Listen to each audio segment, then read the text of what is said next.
Welcome, friends. In this video, we'll look at some of the benefic placements of Rahu and Ketu and also the Raj Yogas that these shadow planets can produce. So, Rahu Ketu in a birth chart is like a wild card entry, or you can consider as camouflage because they don't have concrete ownership of science, although there are some disputed uh, ownerships that's being defined. Rahu, let's say Gemini or Scorpio, and right, benefic signs where they can produce good results. But mostly they give their effects through the sign lord, nakshatra lord, conjunct planet, and also through the aspects that they receive.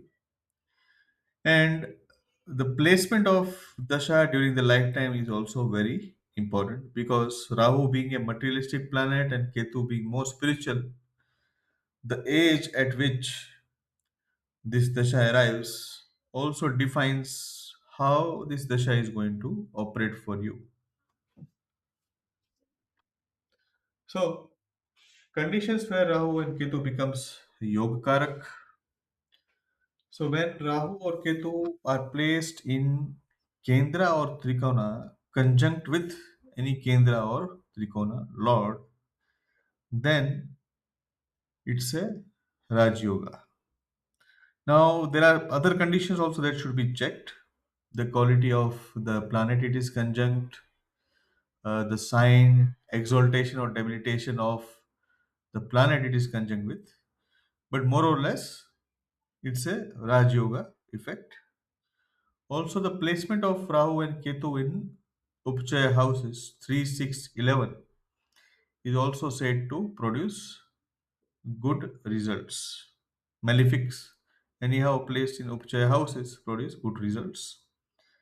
Then Ketu, being the significator of moksha, liberation, gives good results in 12th house in terms of spirituality.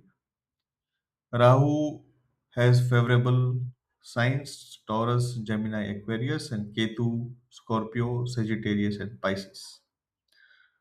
Also, these planets are more favorable if Ketu Dasha is faced by anyone in the later part of life, and Rahu Dasha if it's in the 20s, or let's say 30s, somewhere the earlier part of the life, then they are more fruitful. Some of the examples of the Raj Yoga effect that Rahu Ketu can produce. So, in the first example, Ketu is placed in 10th house with Jupiter, Jupiter being the ninth lord as well as 12th lord. Now, in this case, Jupiter is debilitated, so placement of other planets and Nijbang, also the effect in Navamansha should be checked. But still, this is a very good combination for spirituality or even a career related to spiritual area. The other chart we see Ketu is in third house, Rahu in ninth. So here also Ketu being a significator of deep diving into anything or research. That's why it's like a microscopic view of something that you are doing, and also the past life mastery. So in third house, it can produce someone who is a natural talent on anything, something where either hands are used or communication is used, right? So that can be checked. Then the next chart we see Rahu is conjunct with Mercury. Mercury is the Kendra Lord. It owns two Kendra and is conjunct in the Trikona. So that also is a Raj Yoga. The other place where the fourth example here is more about the signs. So Rahu in the Gemini and Scorpio Ketu.